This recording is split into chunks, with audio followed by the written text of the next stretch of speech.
Last class में यहाँ पे जो हम प्रोग्राम डिस्कस कर रहे थे, प्रोग्राम हमारा बहुत ही सिंपल सा था। हमें यहाँ पे बेसिकली मेन के अंदर 2 नंबर्स का इनपुट लेना था और एक ऑपरेटर का इनपुट लेना था और ये सारी चीज़ें हमें पास करनी थी फंक्शन को और function depending upon the type of value we have pass, उसके अकॉर्डिंग वो हमें एक अरिथमेटिक ऑपरेशन परफॉर्म करके उसका एक रिजल्ट रिटर्न करके दे रहा था। तो एक बार हम मेन फंक्शन देख लेते हैं। देखिए मैंने यहाँ पे 3 वेरिएबल्स बनाए थे। यहाँ पे 3 इंटीजर टाइप के वेरिएबल्स, 2 नंबर्स के लिए और एक जो रिजल्ट रिटर्न होगा उसके लिए, और एक था हमारा कैरेक्टर टाइप का वेरिएबल, क्योंकि यहाँ पे अगर हम ऑपरेटर्स की बात करते हैं तो वो सिंबल्स हैं जिन्हें हम कैरेक्टर टाइप के वेरिएबल के अंदर ही स्टोर करवा सकते हैं। उसके बाद प्रिंटफ स्कैनफ की हेल्प से मैंने मैसेज प्रोवाइड किया था और दोनों वेरिएबल्स के अंदर वैल्यूज को स्टोर करवाया था।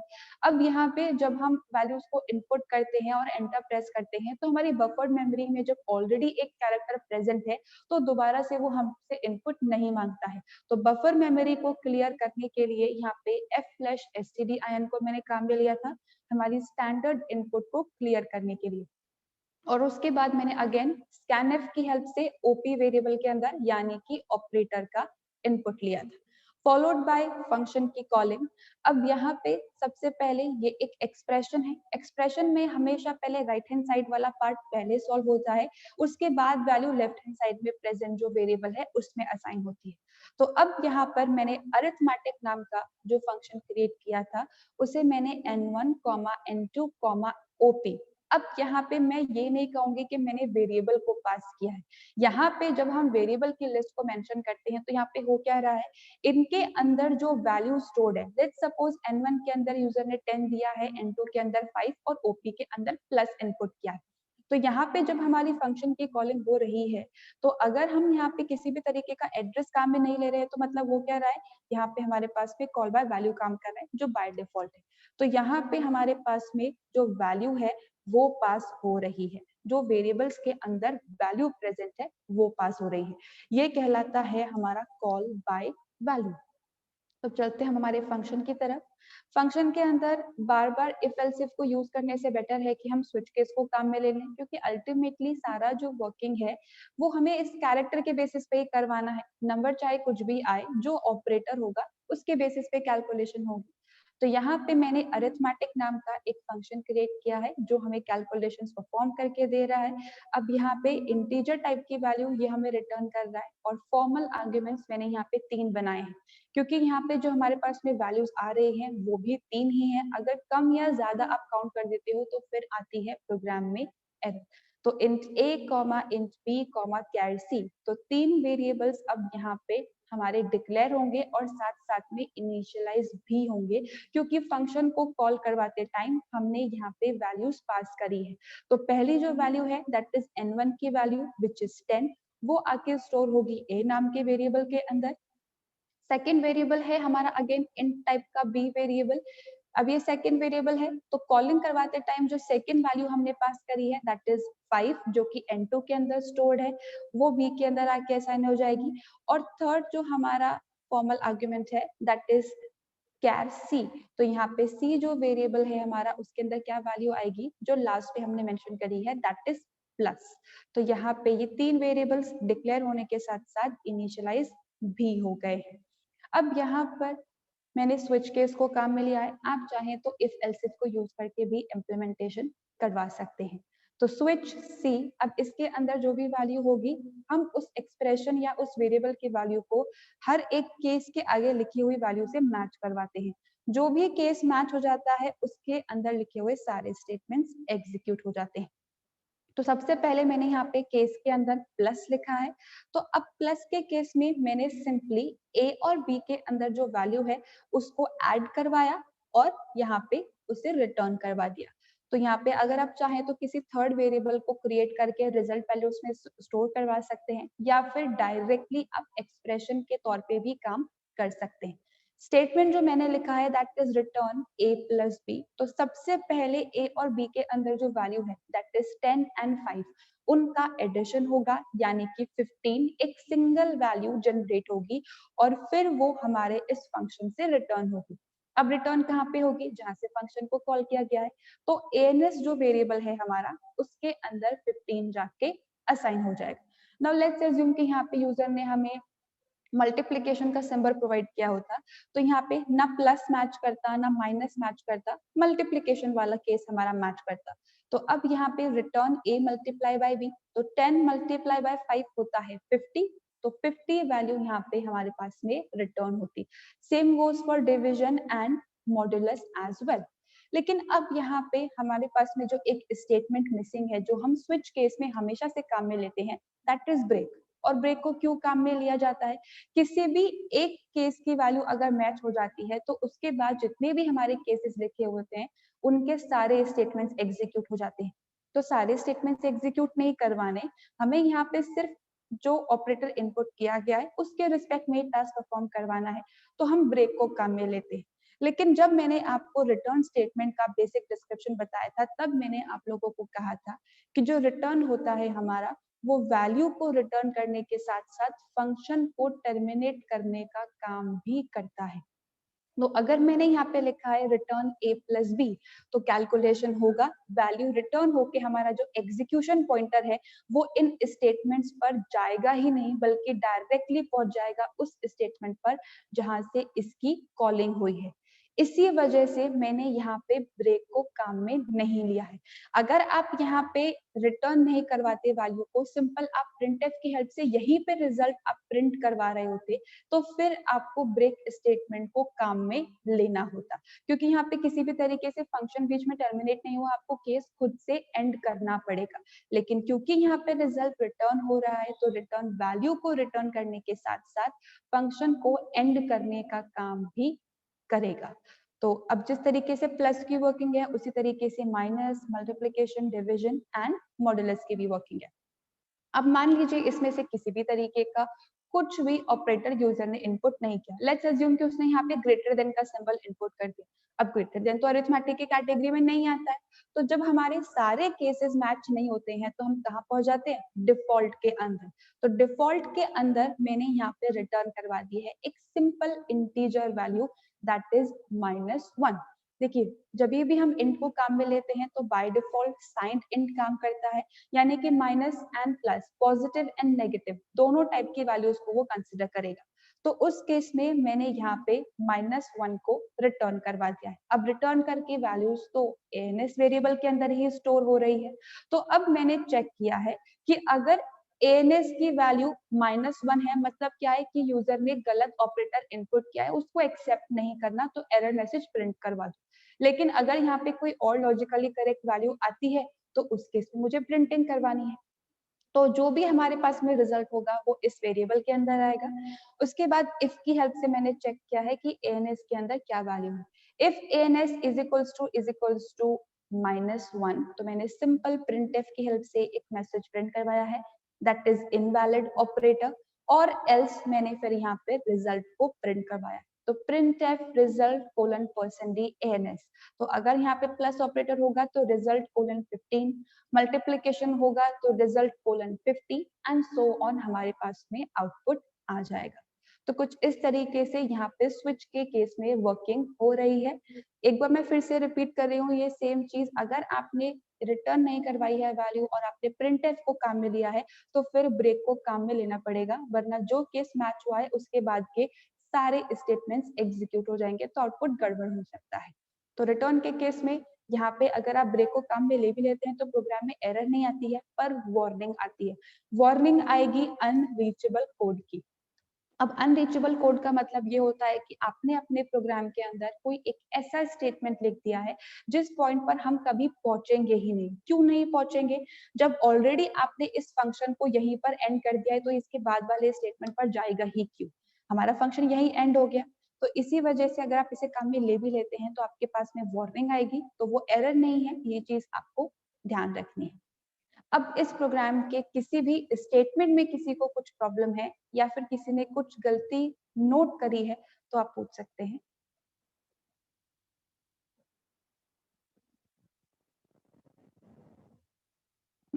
देखिए, यहाँ पे जब फंक्शंस के क्रिएशन की मैंने बात करी थी तो मैंने आपको फंक्शन के क्रिएशन से रिगार्डिंग 3 चीजें बताई थी।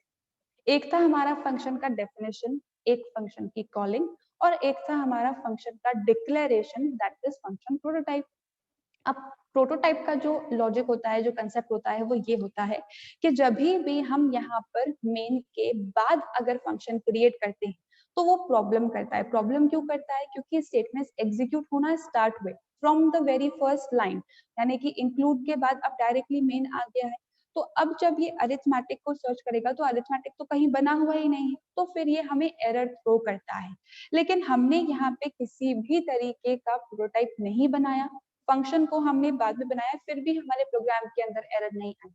ऐसा क्यों होता है? देखिए, जब भी हम कुछ एक ऐसा फंक्शन बना रहे हैं जिसका रिटर्न टाइप इंटीजर होता है, चाहे कोई सा भी फंक्शन आपने क्रिएट किया हो, यूजर डिफाइंड फंक्शन जिसका रिटर्न टाइप इंटीजर है, तो ये ऑटोमेटिकली उस इंटीजर टाइप को डिटेक्ट कर लेता है। इंटीजर के केस में हमारे पास में ये रिलैक्सेशन होता है कि प्रोटोटाइप अगर हम नहीं लिखे तो भी हमारा काम हो जाता है। लेकिन अगर मैं यहाँ पे लिखती int के बजाय फ्लोट या फिर लॉन्ग या फिर डबल, तो उस केस में हमारे पास में आती है एरर। जब भी int हमारे पास में रिटर्न टाइप होता है तो प्रोटोटाइप लिखना हमारे पास में कंपल्सरी नहीं है। आप चाहे तो उसे अवॉइड कर सकते हैं और चाहे तो आप उसे मेंशन भी कर सकते हैं। ये इंटीजर के केस में हमारे पास में एडवांटेज होता है, देखिए प्रोटोटाइप यहाँ पे मेंशन करना नेसेसरी नहीं है। It is one of the most important part, चाहे हम फंक्शन की बात करें या फिर आगे जाके हम लोग एक टॉपिक पढ़ने वाले हैं रिकर्जन का। तो आप यहाँ पे सिर्फ सी में नहीं, सी प्लस प्लस, जावा या जितनी भी लैंग्वेजेस आप पढ़ने वाले हैं वहां पे ये सेम प्रोसेस काम करने वाला है। लेकिन अभी के लिए हम सिंपल फंक्शन क्रिएट करेंगे। रिकर्जन का प्रोसेस थोड़ा सा अलग होता है, वो हम आगे आने वाले सेशंस में डिस्कस करेंगे। अब क्वेश्चन क्या है? क्वेश्चन है create a function that returns the factorial of a given number. Function create करना है, कर लेंगे, क्या नाम डिसाइड करना है वो भी कर लेंगे।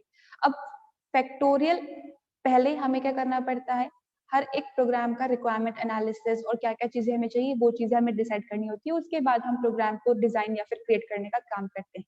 तो पहले तो फैक्टोरियल है क्या, आपको वो पता होना चाहिए। उसे सॉल्व करने के लिए आपको कितनी वैल्यूज की जरूरत है और आप कितने आउटपुट जनरेट करेंगे ये आपको पता होना चाहिए। तो यहाँ पे अगर मैं इनपुट की बात करती हूँ तो मुझे सिर्फ एक नंबर का इनपुट चाहिए, और अगर आउटपुट की बात करते हैं तो आउटपुट भी हमारा सिर्फ एक ही होगा। अब यहाँ पर जो फैक्टोरियल निकलता है वो हमेशा पॉजिटिव नंबर्स का निकाला जाता है, यानी कि यहाँ पे मैं अनसाइन टाइप का वेरिएबल भी ले सकती हूँ और इन टाइप का भी ले सकते हैं। नेगेटिव नंबर तो वो होगा ही नहीं, हम कंडीशन लगा के चेक कर सकते हैं कि नेगेटिव के नंबर में वो कुछ भी हमें रिटर्न नहीं करे। अब यहाँ पे फैक्टोरियल का सिंपली मतलब इतना सा होता है कि जो भी हमारा नंबर है हमें उस कंटिन्यूसली मल्टीप्लीकेशन करवाता जाना है उस एक नंबर को, कब तक, जब तक हम यहाँ पे 1 तक नहीं पहुंच जाते या फिर हमारे पास में 1 से बड़ी वैल्यू नहीं है, क्योंकि किसी भी नंबर को 1 से मल्टीप्लाई करें आंसर तो हमारा वही आता है। तो जो भी हमारे पास में नंबर होगा उसे हमें कंटिन्यूसली प्रोडक्ट करवाते हुए जाना है, तब तक जब तक हम 1 तक नहीं पहुंच जाते। तो अब यहाँ पे जो रिजल्टेड प्रोडक्ट का आंसर आएगा वो कहलाएगा हमारा फैक्टोरियल। सेम चीज हमने लूप में भी डिस्कस करी थी, वही कंसेप्ट है, वही लूप है, बस हम यहाँ पे फंक्शन के थ्रू सारा काम करवाने वाले हैं। अब यहाँ पर मैंने फैक्टोरियल नाम का एक फंक्शन क्रिएट किया है, क्योंकि यहाँ पे इसका जो रिटर्न टाइप है वो इंट नहीं है, वो कुछ और है। तो या तो आपको प्रोटोटाइप क्रिएट करना पड़ेगा और फंक्शन को आप बाद में लिख सकते हैं, या फिर फंक्शन को पहले क्रिएट करना होगा। तो मैंने फंक्शन को यहाँ पे पहले क्रिएट कर लिया है। फैक्टोरियल नाम का फंक्शन जो हमें लॉन्ग टाइप की वैल्यू रिटर्न करने वाला है, क्योंकि जब हम यहाँ पे मल्टीप्लिकेशन ऑपरेशन परफॉर्म करते हैं तो अगर मान लीजिए यहाँ पे यूजर ने हमें 10 एज अ नंबर इनपुट किया है, तो 10 विल बी मल्टीप्लाइड बाय 9, फिर 8, फिर 7, फिर 6, फिर 5 and so on up till 1। तो ये इंटीजर की रेंज से ऑटोमेटिकली बाहर हो जाएगा, इनफैक्ट काफी ज्यादा बड़ी वाली हो जाएगी। तो यहाँ पे लॉन्ग की रेंज तक का हमारा आंसर आ सकता है, इसलिए मैंने रिटर्न टाइप लॉन्ग कंसिडर किया है। और यहाँ पे क्योंकि जो हमारे पास में इनपुट आएगा मेन से, it has to be a number, floating point के फैक्टोरियल्स नहीं निकाले जाते हैं और सिर्फ पॉजिटिव इंटीजर वैल्यूज ही होती है। तो आप चाहें तो यहाँ पे अनसाइंड भी ले सकते थे, लेकिन मैंने इंट ही कंसिडर किया है, इंट नम। तो जब फंक्शन को कॉल करवाते टाइम यूजर कोई भी वैल्यू मेंशन करेगा वो आके असाइन हो जाएगी मेरे नम नाम के वेरिएबल के अंदर। अब यहाँ पर जितनी भी मल्टीप्लिकेशन हो रहे हैं उन सबका रिजल्ट मुझे कहीं ना कहीं पे तो स्टोर करवाना ही है। तो मैंने लॉन्ग टाइप का फैक्ट एक वेरिएबल क्रिएट कर लिया जिससे मैंने 1 से इनिशियलाइज कर दिया है।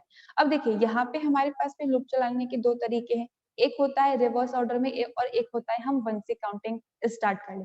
तो आप चाहे तो यहाँ पे लूप को रिवर्स ऑर्डर में भी चला सकते हैं और चाहे तो आप यहाँ पे 1 से भी स्टार्टिंग कर सकते हैं। दोनों तरीकों से हमारा आंसर जो है वो सेम ही आने वाला है। तो अब यहाँ पे मैंने जो लूप चलाया है वो रिवर्स ऑर्डर के अंदर है।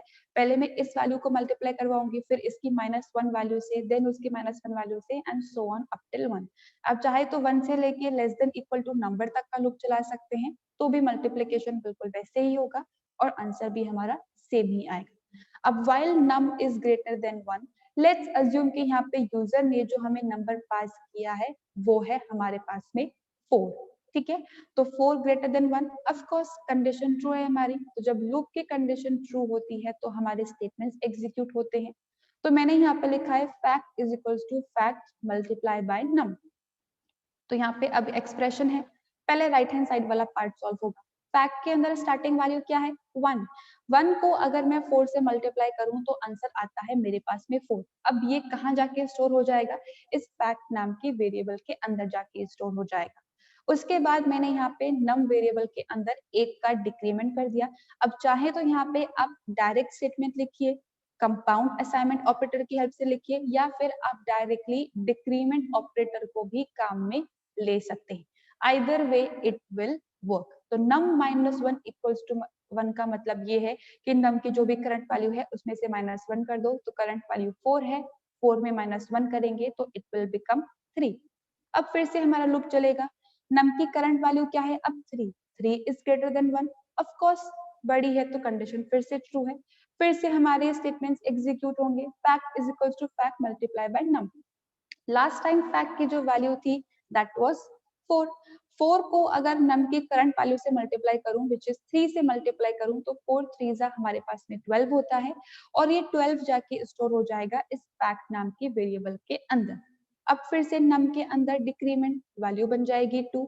2 इज अगेन ग्रेटर देन 1, फिर से कंडीशन ट्रू, फिर से स्टेटमेंट्स एग्जीक्यूट होंगे। फैक्ट के अंदर जो लास्ट वैल्यू थी दैट वाज 12। 12 को नम की करंट वैल्यू यानी कि 2 से मल्टीप्लाई करेंगे तो इट इज 24। फिर से नम के अंदर डिक्रीमेंट होगा। अब यहाँ पे आंसर आ जाएगा हमारे पास में 1। 1 is greater than 1, condition false है तो अब लूप के स्टेटमेंट्स हमारे एग्जीक्यूट नहीं होंगे। और मैंने यहाँ पे जो भी फैक्ट को कैलकुलेट किया है उसे मैंने रिटर्न स्टेटमेंट्स की हेल्प से रिटर्न करवा दिया है। अब कहाँ पे जाके वैल्यू रिटर्न होगी, जहां से इस फंक्शन को कॉल किया गया है, यानी कि मेन के अंदर। कुछ इस तरीके से ये हमारा लूप चल रहा है। अब यहाँ पे मान लीजिए आपको रिवर्स ऑर्डर में काम करवाना होता, तो यहाँ पे आप जो भी वैल्यू लेते उसे आप लेस देन इक्वल टू नम तक चला सकते थे, तो उस तरीके से भी काम कर जाएगा। मैंने जो यहाँ पे while लूप से काम किया, अब चाहे तो यहाँ पे for लूप की हेल्प से भी कर सकते थे। for I is equals to 1, I is less than equal to num and I plus plus, fact is equals to fact multiply by I। तो यहाँ पे होता क्या, I के अंदर इंक्रीमेंट होता रहता है और फैक्ट के अंदर वैल्यू असाइन होती रहती। तो दोनों तरीके बिल्कुल सही है, आपको जो सही लगता है आप वो इम्प्लीमेंट कर सकते हैं। मैंने यहाँ पे while का फॉर्म में दिया है। अब हमारा जो मेन वर्किंग है वो तो मेन में ही होने वाला है। तो मेन के अंदर मैंने यहाँ पे सबसे पहले int टाइप का एक वेरिएबल क्रिएट किया है जिसका नाम मैंने यहाँ पे num रखा है। अगर मैं अभी तक के प्रोग्राम की बात करती हूँ जो हमने डिस्कशन किया है, तो इनका सिंपली मतलब इतना सा है कि फंक्शन हमारा मेमोरी के अंदर लोड हो चुका है, एक भी स्टेटमेंट एग्जीक्यूट नहीं हुआ। स्टेटमेंट तब एग्जीक्यूट होगा जब हम इसे कॉल करेंगे। तो अब यहाँ पे मेन के अंदर सबसे पहले नम नाम का एक वेरिएबल क्रिएट होगा एक स्पेसिफिक मेमोरी लोकेशन पर, जिसके अंदर इस पॉइंट पर गार्बेज स्टोर है क्योंकि इनिशियलाइजेशन हमने नहीं करवाया है, फॉलोड बाय CLR/SCR। उसके बाद मैंने printf की हेल्प से सिंपली एक मैसेज दिया है स्क्रीन पर, that is enter N integer, और scanf की हेल्प से इनपुट को एक्सेप्ट किया है %d, एड्रेस ऑफ नम। अब जैसे कि मैंने कहा लेट्स अज्यूम कि यहाँ पे यूजर ने नम के अंदर हमें 4 इनपुट किया है, तो 4 नम के अंदर जाके स्टोर हो जाएगा। अब यहाँ पे फंक्शन की कॉलिंग की अगर हम बात करते हैं, तो जब भी कोई भी फंक्शन हमें कुछ वैल्यू रिटर्न कर रहा होता है तो ऑप्शन है हमारे पास में डायरेक्टली प्रिंटफ की हेल्प से काम करवाना, या फिर वेरिएबल के अंदर वैल्यू को स्टोर करवा के फिर उस वेरिएबल की प्रिंटिंग करवाना। हमने दोनों तरीके किए हैं, लेकिन मैंने यहाँ पे प्रिंटफ की हेल्प से काम करवाया। printf factorial of %d is equals to %d। अब है तो ये भी हमारे पास में एक तरीके का कंप्लीट एक्सप्रेशन ही, ठीक है। तो सबसे पहले यहाँ पे होगा क्या, सबसे पहले यहाँ पे हमारे पास में फैक्टोरियल जो फंक्शन है उसकी कॉलिंग हो। नम वेरिएबल लिखा है, लेकिन इस नम वेरिएबल के अंदर जो वैल्यू है दैट इज 4, वो यहाँ पे पास होगा और जाके असाइन हो जाएगा उस वेरिएबल के अंदर जो हमने फंक्शन में मेंशन किया है। अब यहाँ पे भी हमने नम नाम का ये वेरिएबल क्रिएट किया हुआ है, तो अब एक लोकेशन पर तो ये नम वेरिएबल होगा और एक लोकेशन पर ये नम वेरिएबल होगा। जब हम यहाँ पे किसी भी तरीके का ब्लॉक कंसिडर करते हैं तो ब्लॉक अपने वेरिएबल्स को ही काम में लेता है, ये मेन के नम वेरिएबल को कंसिडर नहीं करेगा। अब सेम प्रोसेस होगा जो मैंने आप लोगों को एक्सप्लेन किया, कैलकुलेशन होगा, वैल्यू जो हमें रिटर्न होगी दैट इज 24। अब 24 आके कहाँ सब्स्टिट्यूट हो जाएगी, जो मैसेज हमने प्रोवाइड किया है उसमें। तो यहाँ पे नम की अगर हम बात करते हैं तो वो तो इंटीजर टाइप की वैल्यू है, तो %d की हद से प्रिंट हो जाएगा। लेकिन फैक्टोरियल जो हमें वैल्यू रिटर्न कर रहा है वो है लॉन्ग टाइप, और लॉन्ग के लिए जो फॉर्मेट स्पेसिफायर होता है वो होता है %LD। तो factorial of 4 is equals to 24, कुछ इस तरीके का हमारे पास में मैसेज आएगा। मान लीजिए कुछ और वैल्यू होता, सपोज 7 होता, तो factorial of 7 is equals to 5040, कुछ इस तरीके का हमारे पास में मैसेज आता। एग्जीक्यूशन हम देखेंगे अभी इस प्रोग्राम का, लेकिन स्टेटमेंट्स में किसी को कुछ भी कंफ्यूजन है तो आप पूछ सकते हैं।